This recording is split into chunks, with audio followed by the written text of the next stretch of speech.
¿Qué tal, amigos?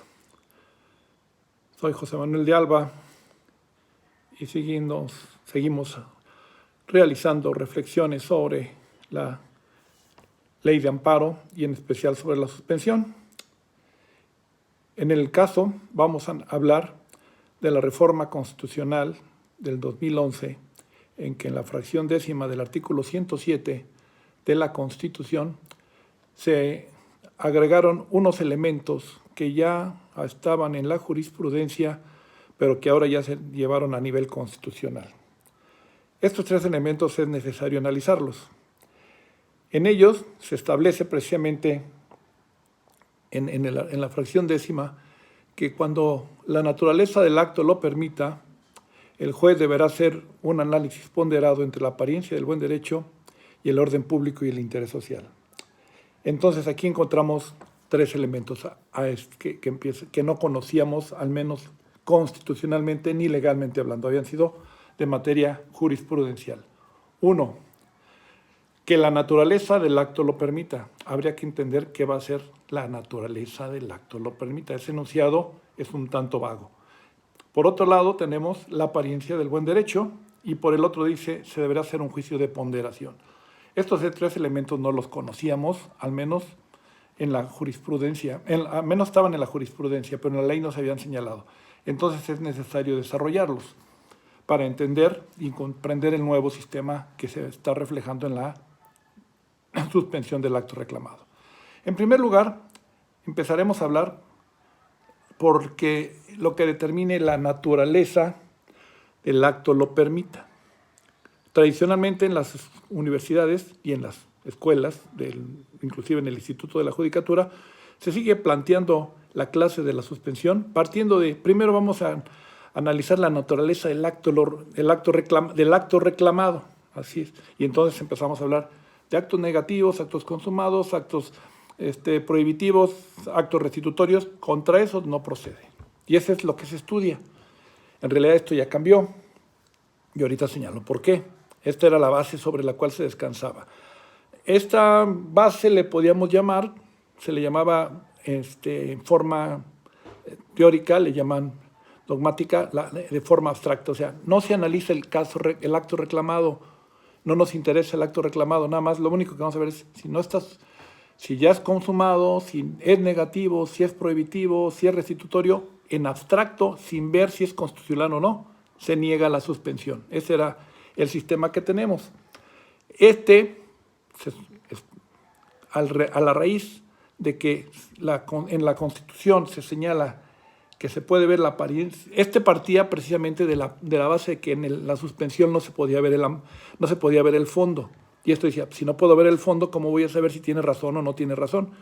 Bueno, esto se solucionó, porque a raíz de 1996, el Pleno de la Corte resuelve que la suspensión tiene las mismas características de las medidas cautelares y entre ellas la apariencia del buen derecho, la urgencia en la medida. Estos son los dos puntos medulares, dice, gozarán y participan de esta naturaleza.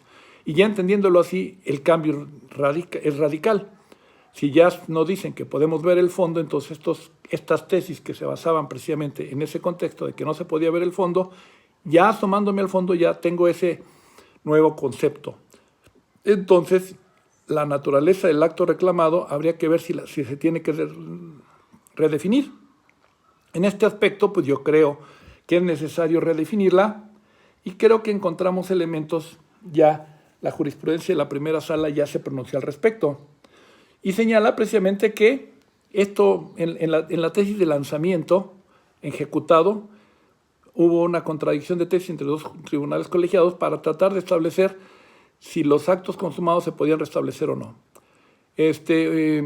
La Corte resolvió en este caso la primera sala que sí, previo estudio de la apariencia, de la urgencia y de la ponderación entre el orden público y el interés social.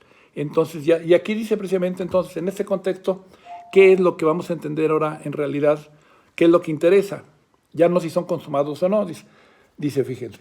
Por tanto, en la regulación originada con la reforma constitucional carece relevancia considerar si el acto reclamado ya fue ejecutado o si ya se consumó para efecto de resolver si se concede o no la medida cautelar, porque admitiéndose la posibilidad de restablecimiento en el goce del derecho como una resolución anticipada de la tutela que se espera en el juicio, lo determinante para conceder la medida debe ser la ponderación entre la apariencia, el buen derecho y el interés social. Este es un cambio bastante interesante. Entonces aquí empezamos ya a cambiar. ¿Por qué? Porque ya en la Constitución se estableció que tenemos que hacer la apariencia y la urgencia. Entonces ya podemos ver el fondo y ya. Entonces ahora lo que nos va a interesar, ¿cuál es la naturaleza? Que sea urgente o que haya peligro en la demora. Esa es la parte esencial de las medidas cautelares. Es la naturaleza esencial de la medida cautelar. Entonces hay que tomar en cuenta que es entonces la urgencia y la apariencia. Además de que toda la doctrina que se venía desarrollando jurisprudencialmente siempre empezó a hablar de urgencia y apariencia. En la Constitución no se puso, se puede decir, pero se puede interpretar en ese sentido. Por el otro lado, tenemos otro elemento que hay que tomar en consideración. Entonces dice, la apariencia del buen derecho. ¿Qué es la apariencia del buen derecho?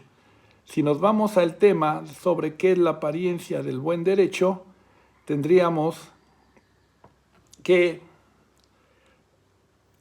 ver también que la apariencia del buen derecho es resolver en forma anticipada, en sede cautelar o de tutela anticipada, el derecho debatido.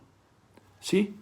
Esto es la apariencia del buen derecho. Y cómo, dice, en ese sentido la suspensión, dice esta misma tesis, anticipa los efectos protectores del amparo y por eso equivale a un amparo provisional o provisorio. Esto es, mantiene al quejoso en el goce del derecho alegado. Entre tanto, se dicta la sentencia ejecutoria, garantizando la existencia de la institución de amparo.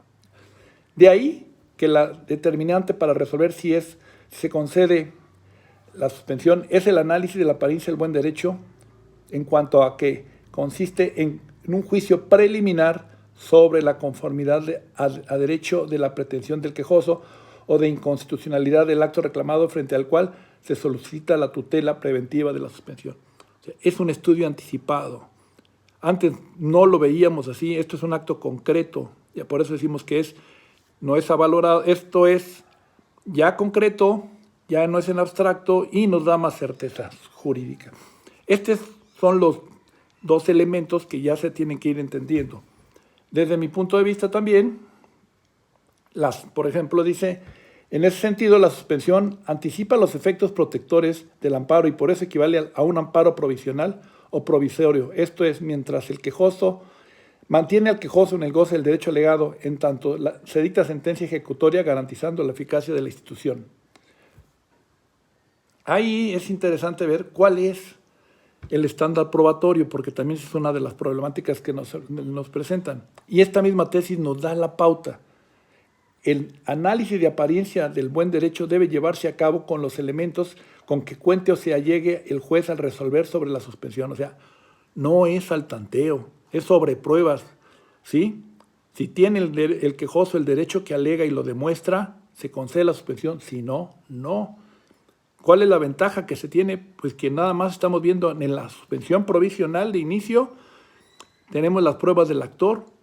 Él tiene que tener ese derecho para que pudiera tener, digamos así, un carácter ejecutivo. No es igual que un título ejecutivo en el cual está incorporado en un título, ¿no? Aquí el quejoso lo hace y se lo presenta al juez y ahí el juez, el análisis con las pruebas que tiene, de ahí tiene que surgir pues un tanto así el derecho que pueda hacer que permita la detención del acto reclamado o su restitución. En este entonces, en el caso de la suspensión, ordinariamente consistían en los documentos, la provisional con los documentos que tiene el quejoso, los debe acompañar. Por el otro lado, el caso es